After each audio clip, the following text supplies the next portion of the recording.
दोस्तों आजकल हमारी देश की राजनीति में थैंक यू मोदी जी खूब चल रहा है। बात बात पर, हर बात पर, जिस बात में जरूरत ना हो उस बात पर भी मोदी जी को हर कोई थैंक यू बोलता है। दोस्तों कोई बोले या फिर ना बोले, पेट्रोल पंप के बाहर थैंक यू मोदी जी के पोस्टर लगा ही दिए जाते हैं।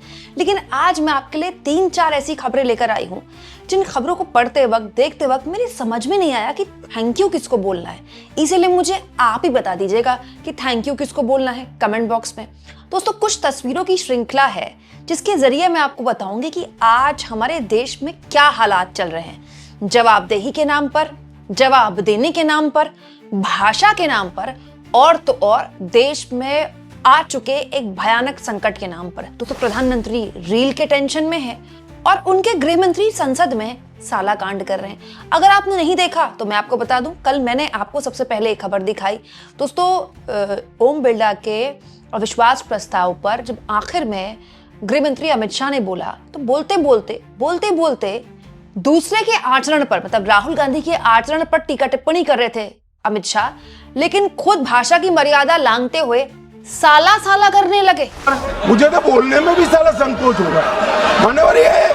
दोस्तों इसके बाद तुरंत विपक्ष ने इसको पकड़ लिया, हंगामा किया और अमित शाह से माफी की मांग की। तो अमित शाह को समझ में आ गया कि ये तो भाषा की मर्यादा उन्होंने लांघ दी है। तो कहते हैं कि मेरी जुबान से अगर कोई बात ऐसे निकल गई हो तो आप रिकॉर्ड से हटा दीजिएगा। मान्यवर मेरा कोई शब्द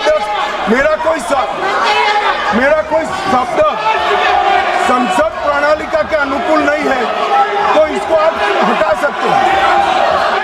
तो रिकॉर्ड से तो हट जाएगी ये बात, लेकिन ये तो ऑन रिकॉर्ड चली गई ना कि अमित शाह ने दूसरी बार संसद में साला कांड करा है। दोस्तों सोचिए, जो नेता संसद में 2 बार साला कांड कर सकते हैं, एक बार बोलने के बाद दोबारा बोला है, कुछ दिन पहले भी बोला था, वो बंद कमरों में जब अपने कार्यकर्ताओं से बात करते होंगे तो किस तरह की भाषा का इस्तेमाल करते होंगे। तो दोस्तों ये खबर बार बार जब मेरी नजरों से कौंध रही है तो बस मेरे मन में यही सवाल है कि इसके लिए थैंक यू किसको बोलना है। कि हमारे नेताओं की जो भाषा की मर्यादा है इस उच्च कोटि की चली गई है कि संसद में वो साला कांड कर देते हैं, उसके बावजूद भी चेहरे पर शिकन तक नहीं है। फिर दूसरी खबर मेरी नजर में आई, इसको देखकर तो मैं एकदम चकित सी रह गई। मतलब ऐसा गजब हमारे देश में हो रहा है। देश में दोस्तों एलपीजी गैस सिलेंडर को लेकर ऐसी मारामारी की पूछी मत। दोस्तों कॉमर्शियल सिलेंडर तो मिलने बंद हो गए तो रेस्टोरेंट तो बंद हो गए या फिर वो चूल्हों पे खाना बना रहे हैं। हालत ये है कि घंटों लोग लाइनों में लगे। कल मैंने आपको इसको लेकर 2 खबरें दिखाई थी। 3-3, 4-4 घंटे लोग लाइनों में लगे हैं। दोस्तों इसको लेकर भारत सरकार द्वारा कल एक प्रेस कॉन्फ्रेंस की गई। ना कोई मंत्री नहीं थे। अब मंत्री थोड़ी प्रेस कॉन्फ्रेंस करेंगे समस्याओं पर, अधिकारियों को आगे कर दिया प्रेस कॉन्फ्रेंस करने के लिए। लेकिन इसमें सबसे दिलचस्प जानते हैं क्या था? इतने बड़े संकट में भारत सरकार प्रेस कॉन्फ्रेंस कर रही है, लेकिन प्रेस कॉन्फ्रेंस के शुरू में ही बता दिया गया रिपोर्टर्स द्वारा कि आप आए हैं अपना समय बर्बाद करने के लिए, क्योंकि सवाल तो हम लेंगे नहीं। Affairs and Ministry of Information and Broadcasting. Please note that we will not take questions in today's briefing. I would first invite miss Sujata Sharma. पहले सुन तो लीजिए, शायद आपके सब सवालों का जवाब मिलेगा। दोस्तों इसमें गजब की बात देखिए कि अधिकारी के चेहरे में शिकन तक नहीं है बोलते वक्त, इनफैक्ट वो तो मुस्कुरा रहे हैं। तो मैं ये सोच रही हूँ कि ये प्रेस कॉन्फ्रेंस तो डिजिटल का जमाना है, अपने यूट्यूब चैनल पे लाइव कर देते, बैठकर सब देख लेते। तो रिपोर्टरों को बेवकूफ क्यों बनाया? वो वहाँ आ रहे हैं, कैमरा अपना फिट कर रहे हैं, फ्रेम लगा रहे हैं, माइक टेस्ट कर रहे हैं और अधिकारी जी अपना भाषण देकर चले जाते हैं। ये कोई पहली बार थोड़ी है। मंत्री जी भी तो प्रेस कॉन्फ्रेंस नहीं करते। अगर मुश्किल से करनी ही पड़ जाए तो वो भी ऐसे उठकर चले जाते हैं, जैसे मंत्री वैसे अधिकारी। बस मन में एक सवाल आया कि जिस देश में गैस को लेकर इतना भयानक संकट हो, उस देश में मंत्री तो छोड़िए, एक अधिकारी प्रेस कॉन्फ्रेंस में एक सवाल तक नहीं लेते और उस पर जोर से हंसकर बात टाल देते हैं।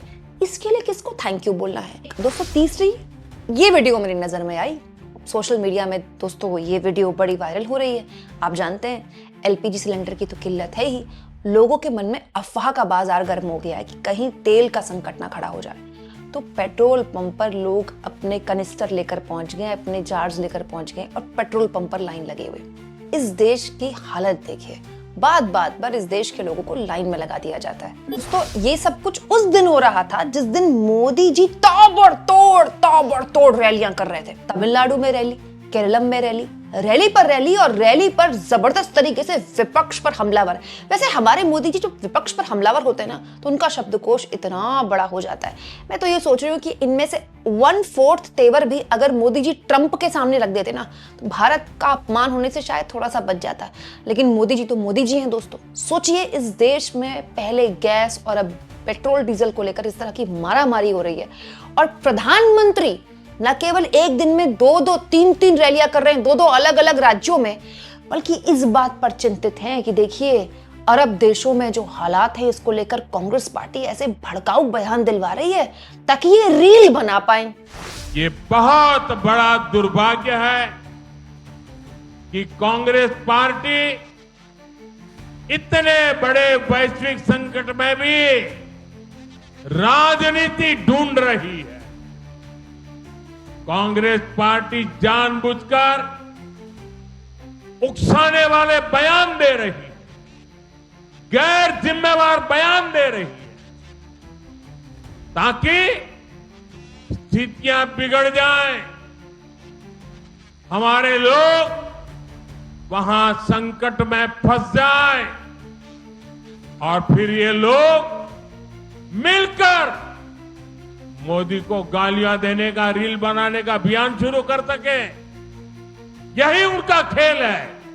दोस्तों, मोदी जी की ये बात सुनी, लाइन में लगे इन लोगों को देखा, तो मेरे मन में फिर से सवाल आ गया कि जो लाइन में लगे हुए लोग हैं, ये अगर खड़े खड़े मोदी जी की ये बात सुन रहे होंगे रैली में, हालांकि बेचारे क्या ही सुनेंगे, आपस में इनके तो झगड़े हो रहे थे, तो किसको थैंक यू बोलने का मन करता होगा। कल मैंने आपको एक खबर दिखाई थी दोस्तों, मजाक की बात नहीं है। लोग 4-4, 5-5 घंटे से सिलेंडर की लाइनों में लगे हैं, बेहोश हो रहे हैं, आपस में सिर फटौवल हो रही है, लात घूंसे चल रहे हैं, कोई नहीं है उनकी सुनने वाला। अब तो हद ही हो गई है, ऐसी खबरें आने लगी हैं दोस्तों, जिस तेल का संकट भारत में गहरा सकता है। बांग्लादेश को इससे कोई टेंशन नहीं है, क्योंकि बांग्लादेश की जो शिप्स हैं स्टेट ऑफ हार्मोज से, उसको जाने की इजाजत मिली है, ऐसी मीडिया में खबरें चल रही हैं। बांग्लादेश की शिप जा सकती है, चीन की जा सकती है, रूस की जा सकती है, तो भारत की क्यों नहीं जा सकती? ये अपने आप में सवाल है दोस्तों।